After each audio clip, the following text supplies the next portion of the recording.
সদৌ অসম আদিবাসী ছাত্ৰ সন্থা তিনিচুকীয়া জিলা সমিতি জানি শক্তি সংগতি তিনিচুকীয়া জিলা সমিতিৰ উদ্যোগত সদৌ অসম আদিবাসী ছাত্ৰ সন্থা কেন্দ্ৰীয় সমিতিৰ নৱনিযুক্ত ভাৰপ্ৰাপ্ত সভাপতি ৰেজান হৰ আৰু ভাৰপ্ৰাপ্ত সাধাৰণ সম্পাদক দেৱেন ওৰাঙৰ বিশেষ অভিনন্দন অনুষ্ঠান ২১তম আদিবাসী মহাসভা ২০২৬ৰ সন্দৰ্ভত আলোচনা সভা অনুষ্ঠিত হয় লুইট শিল্পী সমাজ সভাকক্ষত।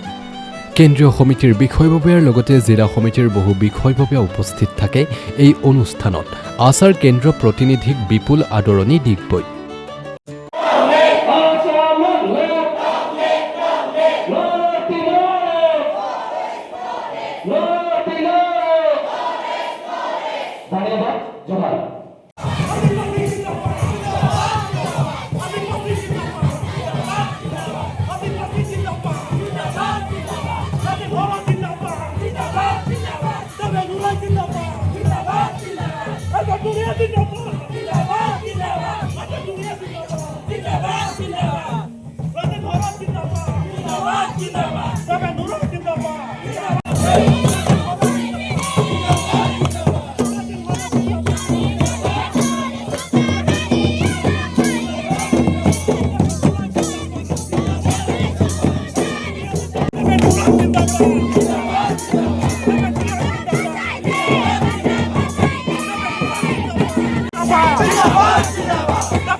कारण हमके इनके पीछे हमके दुमदुमा अঞ্চলে হাজির হয়ে যাই দর্শকমান देखबेन जेहेतु पिछा पीछे की कभी देखे पाए हमके रिपोर्टर मन भी जाते सही पिक्चर के लगे पाए गलत पिक्चर जाते लगे नहीं पाए সেটা লাগি थोड़ा মুকলি ভাবে সম্বর্ধনাটাকে দেবে অনুরোধ করা যাচ্ছে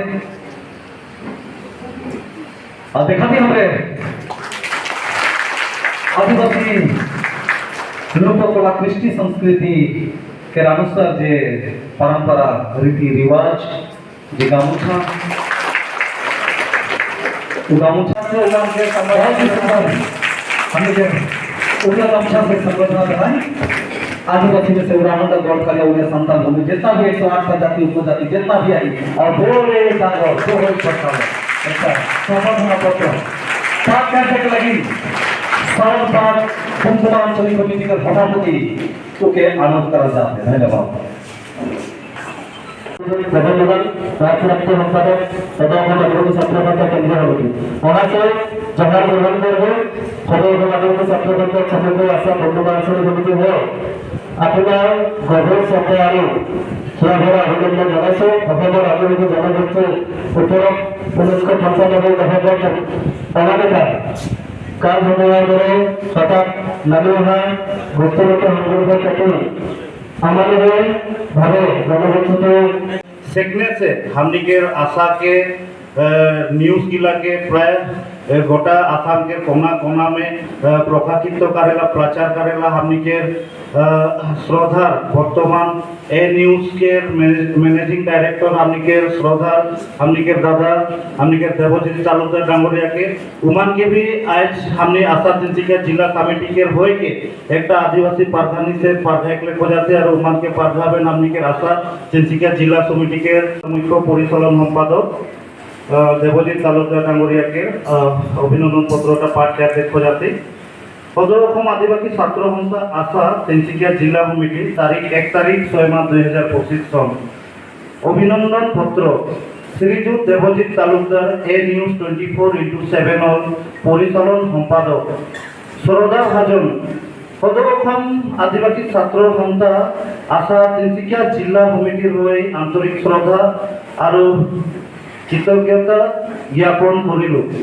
বিগত 90 দশকৰ পৰা ৰাজ্যৰ কেইবাটাও আগশাৰী সংবাদ মাধ্যমৰ সৈতে নিষ্ঠা আৰু সততাৰে কৰ্ম সম্পাদনেৰে আপোচবিহীনভাৱে শোষিত নিষ্পেষিত জনতাৰ কণ্ঠ হৈ সাংবাদিকতাৰ ভিত্তিৰে স্বকীয় উৎকৰ্ষ সাধনত ব্ৰতী হৈ বিগত ভিন ভিন সময়ত আপুনি আজিৰ বাতৰি, অসমীয়া খবৰ, আজিৰ দৈনিক বাতৰি, ছপা মাধ্যমৰ বাৰ্তা কাকতৰ প্ৰতিশ্ৰুতি সম্পন্ন সাংবাদিক হিচাপে প্ৰশংসনীয় সেৱা আগবঢ়াই আপোনাৰ পৰিচয় দাঙি ধৰিছে। পৰৱৰ্তী সময়ত বৈদ্যুতিন সংবাদ মাধ্যম নিউজ লাইভতো 7 বছৰৰো অধিক কাল সেৱা আগবঢ়াই অতি সম্প্ৰীতি আপুনি আন এক বৈদ্যুতিক সংবাদ মাধ্যম আসাম টকছৰ কাৰ্যবাহী সম্পাদক হিচাপে গুৰু দায়িত্ব পালন কৰি আহিছে। আপোনাৰ যোগ্যতাক একোখনি সম্বৰ্ধনা পত্ৰৰে সন্মানিত কৰাৰ সাধ্য আমাৰ নাই। তথাপিও আপোনাৰ বৃত্তিক সন্মান জনাই সমাজৰ প্ৰতিটো স্তৰৰ সমস্যাৰাজি জনকল্যাণকামী সংবাদ সেৱাৰে প্ৰকৃতপক্ষে উত্থাপিত কৰি থাকিব পৰাকৈ হৈ থাকক সুস্থ আৰু সবল। নেদেখাজনে আপোনাক প্ৰদান কৰক দীৰ্ঘায়ু জীবন, তাকেই কামনা কৰিলোঁ। ধন্যবাद श्री तिनसुकिया जिला के विषय मान के सम्मान से देखने अनुरोध कराते हैं।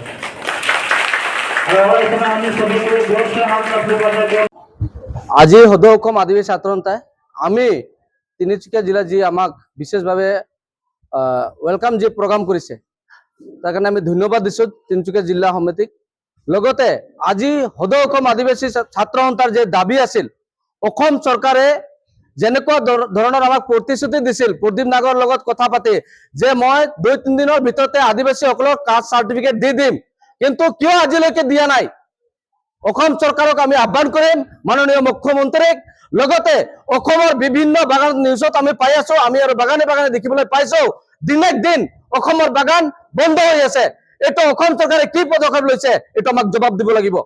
আৰু বাগানৰ শ্ৰমিকসকলে আজি ইমান আন্দোলন কৰিব লগা হৈছে অসমৰ মুখ্যমন্ত্ৰী থাকোতে, য'ত নাকি আজি বিশ্ব দৰবাৰত অসমক লৈ যোৱাৰ কাৰণে যি প্ৰচেষ্টা কৰিছে, আজি অসমৰ চাহ শ্ৰমিক আমাৰ মা দেউতাসকলে আজি কান্দিব লগা হৈছে। এই আমাৰ মাননীয় মুখ্যমন্ত্ৰী, ডাইনামিক মুখ্যমন্ত্ৰী থাকোতে আমাক লাজ লাগিছে।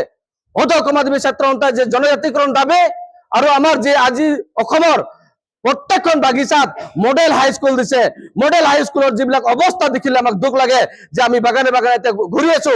মডেল স্কুলতো আমি দেখিবলৈ পাইছো যে মডেল স্কুলটো আমাৰ যিবিলাক বাগান আছে এইবিলাক ভালকে সিহঁতে হয়তো ব্যৱহাৰ কৰা নাই। আজিলৈকে বহুত টিচাৰ পাৰ্মানেণ্ট কৰা নাই, দুখ লাগিছে এইবিলাক। কাৰণ আদিবাসীসকলক যিবিলাক অঞ্চলত আছে শিক্ষা দীক্ষাৰ কাৰণে আগবাঢ় বুলি যি ভাষণ দি থাকে, আৰু লেবাৰ মিনিষ্টাৰে তদন্ত কৰিব লাগে যে বাগানত যে এনুৱেল ৰিপৰ্ট দিয়ে 12 নম্বৰ ফৰ্মটো দিয়ে, এইটো কি বাগানৰ মেনেজাৰসকলে যেনেকুৱা দি আছে আজিলৈকে কোনো মেনেজাৰৰ ওপৰত তদন্ত কৰা নাই। এইটো তদন্ত কৰিবৰ কাৰণে মই আহ্বান কৰিছো অসম চৰকাৰ আৰু আমাৰ লেবাৰ মিনিষ্টাৰক। আজি তিনিচুকীয়া জিলাত লুইত শিল্পী সমাজৰ সভাকক্ষত আজি আশা তিনিচুকীয়া জিলা সমিতিৰ বিশেষ অভিনন্দন অনুষ্ঠান আৰু 21তম আদিবাসী মহাসভাৰ বিষয়ে আলোচনা হয়। আৰু ইয়াতে আশা কেন্দ্ৰীয় সমিতিৰ সন্মানীয় ভাৰপ্ৰাপ্ত সভাপতি ৰাজেন হৰ ডাঙৰীয়া, ডেভিড তিৰ্কিত ডাঙৰীয়া আৰু আমাক সকলোকে ইয়াত আদৰণি সম্ভাষণ জনায়। লগতে আমাৰ 21তম আদিবাসী মহাসভাৰ বিষয়ে আলোচনা কৰা হয়। আৰু জানুৱাৰী 30-31 2025 আৰু 1-2 ফেব্ৰুৱাৰী 2026 এই তিনিচুকীয়া জিলাৰ মাঘেৰিটাত 21তম আদিবাসী মহাসভা অনুষ্ঠিত কৰাৰ সিদ্ধান্ত গ্ৰহণ কৰা হয়। আমি সদৌ অসম আদিবাসী ছাত্ৰ সন্থা কেন্দ্ৰীয় সমিতিয়ে যোৱাকালিৰ পৰা আমি উজনি অসম ভ্ৰমণৰ কাৰ্যসূচী লৈছে। যোৱাকালি আমি ডিব্ৰুগড় জিলাৰ নাহৰকটীয়াত উপস্থিত হৈছিলোঁ, তাৰপিছত আমি অৰুণাচল বৰডুমচাত উপস্থিত হৈ আজি তিনিচুকীয়া জিলাত উপস্থিত হৈছোহি।